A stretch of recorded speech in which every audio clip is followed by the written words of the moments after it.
Hello everyone, hey, a warm welcome, namaste. Guys, this is Cancer's reading for December 2017. It's the last reading of the year. It's a good time to put your intentions forward for manifesting the positivity you want to see coming into 2018.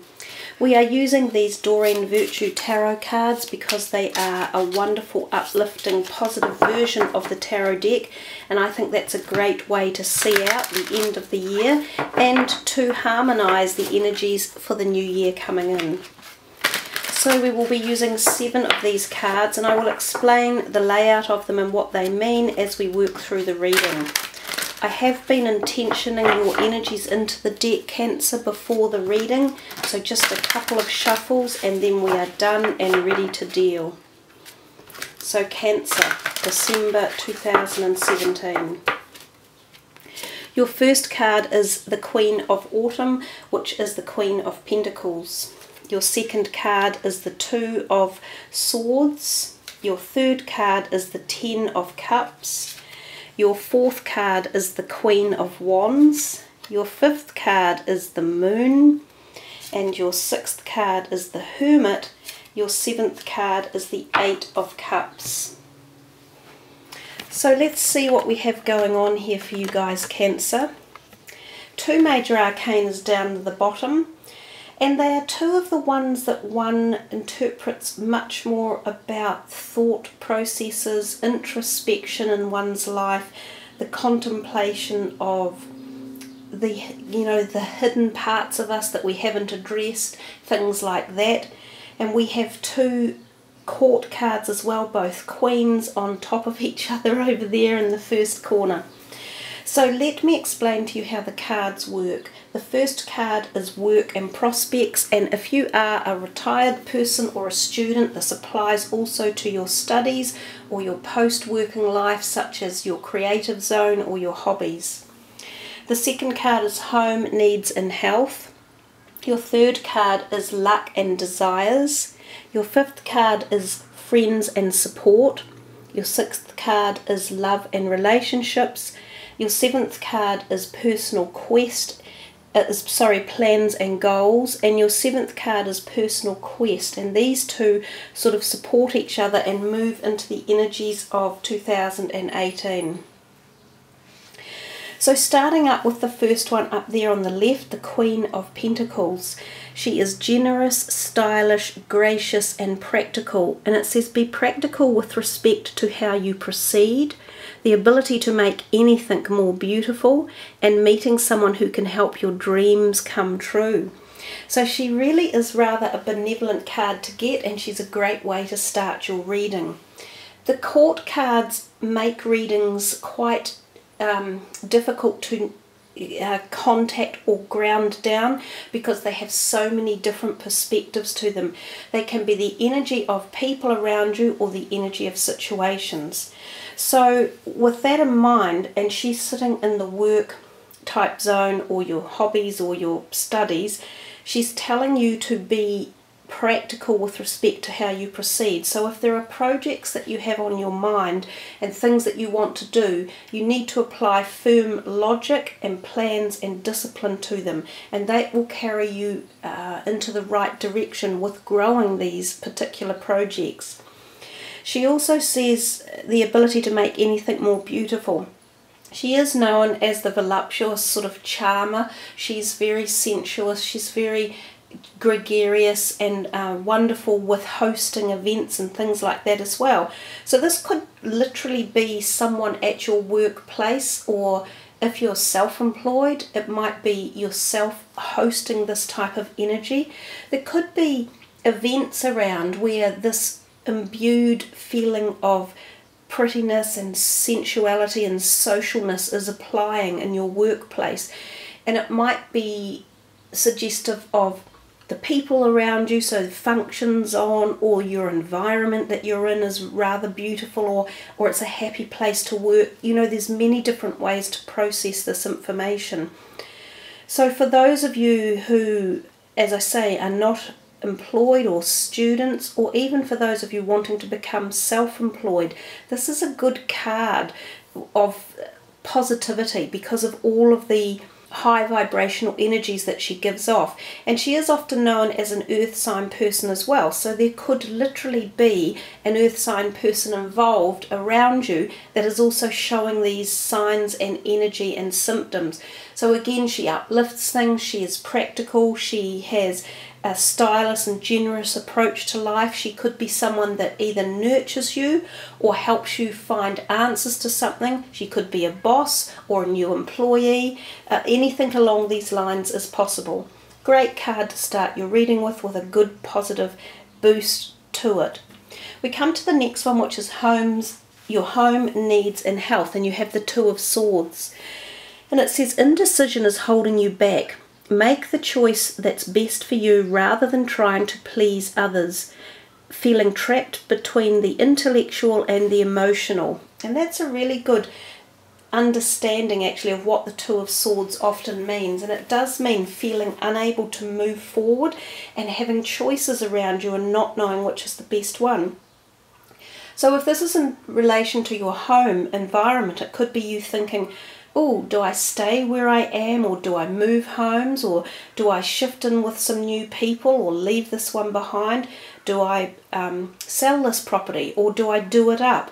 You know, you've got options, but it is saying to you, make a decision.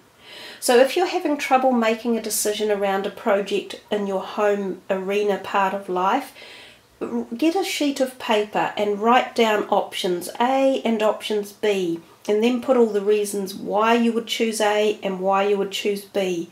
And usually one list is better than the other. It's just easier to see it when it's written down, and that helps to move indecision along.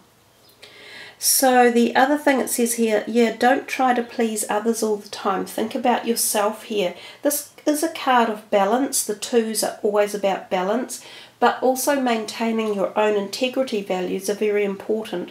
So when you're trying to please other people all the time, you often get left in this ambivalent space of not knowing quite what way to go or how you necessarily feel about something. So again, put yourself first and see what you really want in your heart's desire, and focus on that, and then see how to move forward from that step. And that's another way to move through indecision. And it says trapped between the intellectual and the emotional.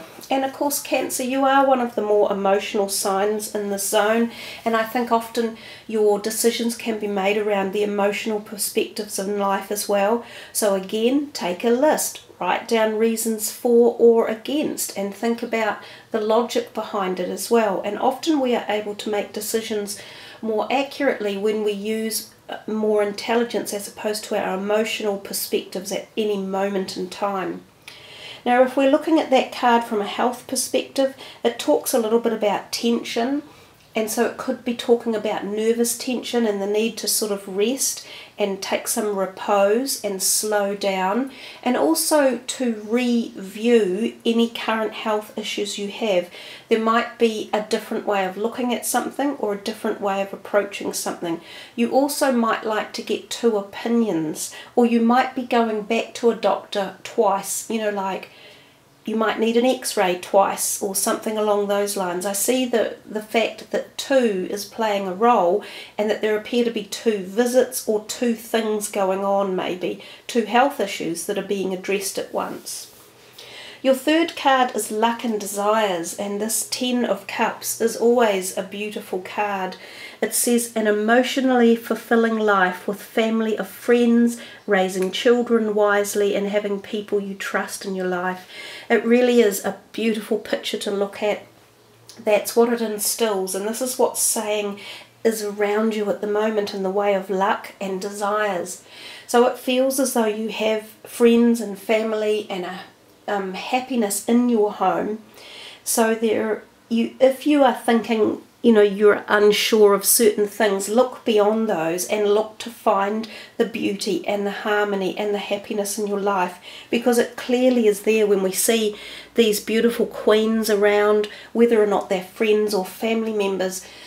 There's wonderful nurture and support and, you know, charismatic generosity and giving around you. So make sure that you imbue that energy and pick it up and really let it roll through the course of December and taking you into the early parts of 2018. So that's what you're focusing on, all the love and the success and the joy and the happiness that you have amongst yourself and your family and your friends in life.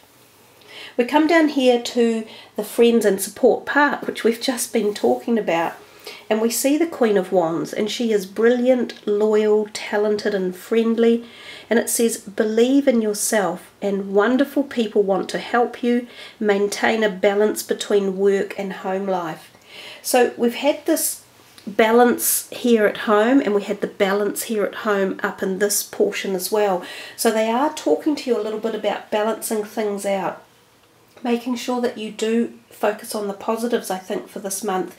And also as you move into 2018, set some really positive criteria for your goals and aspirations and focus on what you do have. And I keep getting that message really strongly, you guys. It's almost as if you're overlooking it or you're bypassing it, because there is a lot around you that's supportive and structured and nurturing and full of warmth and gregarity, you know, like nice, pleasurable stuff going on.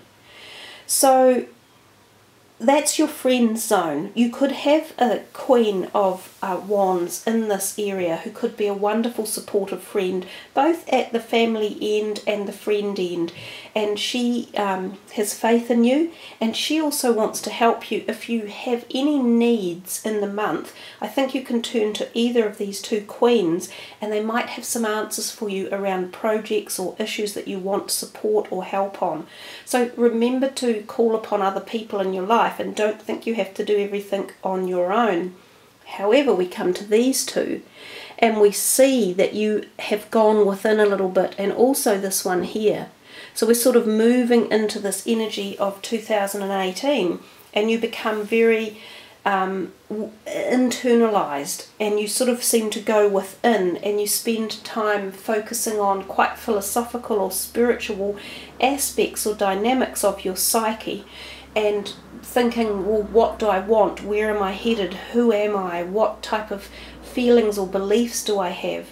And certainly at the moment in life, the planets are very active in this part of our life. It's all about change. It's all about understanding more and exploring more and finding the places we have been in, whether it's belief systems or physical relationships or friendships. They're changing, they're altering.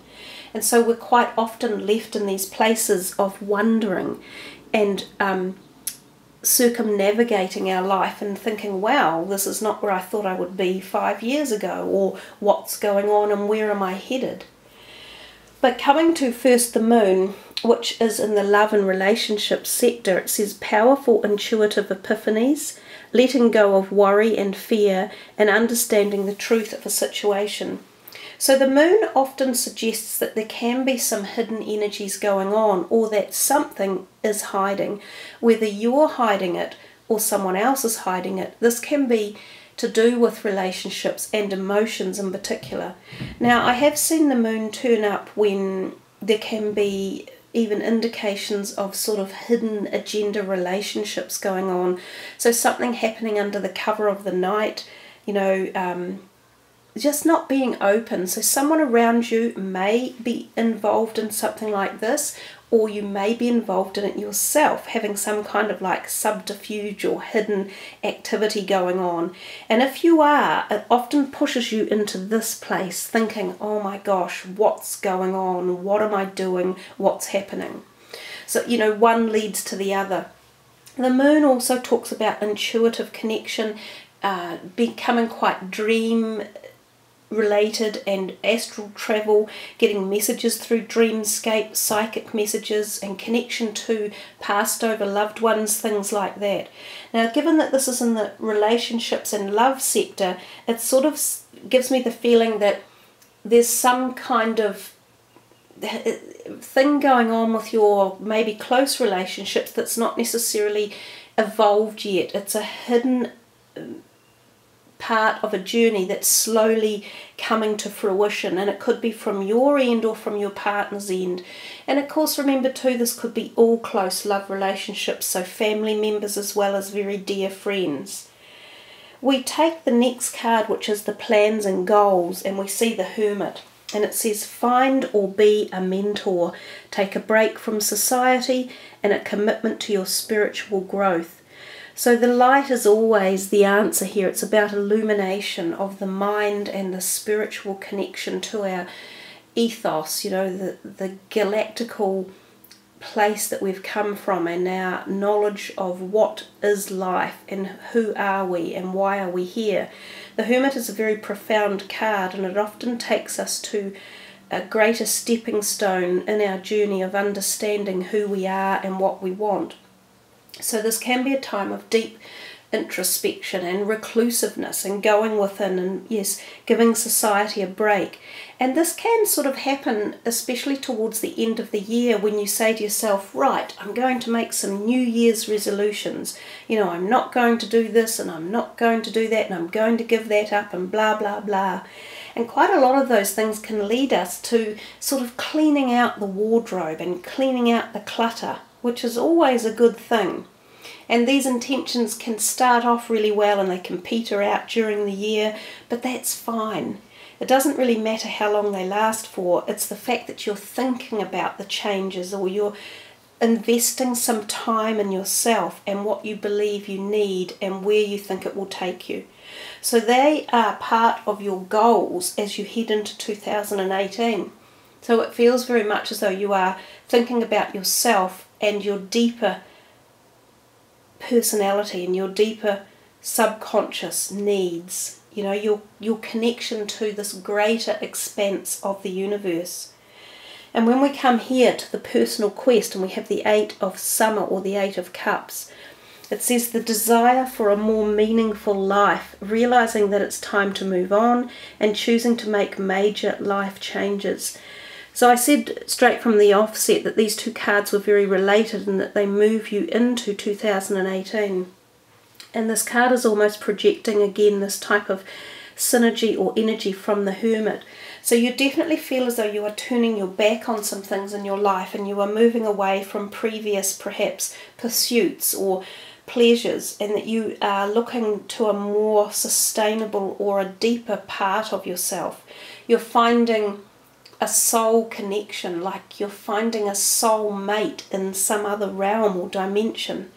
It is quite intense and I think it is powerful, but it doesn't surprise me because, as I said earlier, the way the planetary alignments are happening, there are many, many changes coming for most humans on the planet as well as the planet itself. So these type of feelings and these type of growth phases are unavoidable, but they are powerful and they are exactly what we are here to experience. So in many ways it's a wondrous reading, and it's especially empowering, happening on the cusp of a new year as it comes through into the new vibrational energies. So it seems to have more punch in it because you're taking it forward a whole year. So even though it's just one night at the strike of midnight, all of this stuff goes through into the next year. So it's very, very important that you empower yourself with what it is that you need to take. Definitely you're dropping something off, and oftentimes this is relationship things or love at the heart connection. So something you've been passionate about, something you've felt very strong towards, and sometimes this is our careers or our manifestation or our home type environments. So there is something you definitely are giving away, turning your back on, ready to move into a new phase of awareness, growth and nurturing for yourself. So there we are, Cancer. That is a great reading, and it is the last one that I've done for the 12, so I think I always say lucky last. Actually, it's never the worst place to be when the readings are being done. There's quite often more information evolves over the series of a reading. So I hope you've really, really enjoyed that, and that you have been able to take on board the information that's come through. Come back and listen to it a few times if you need to, because every time you hear the energy and the words, it's a little bit easier to understand.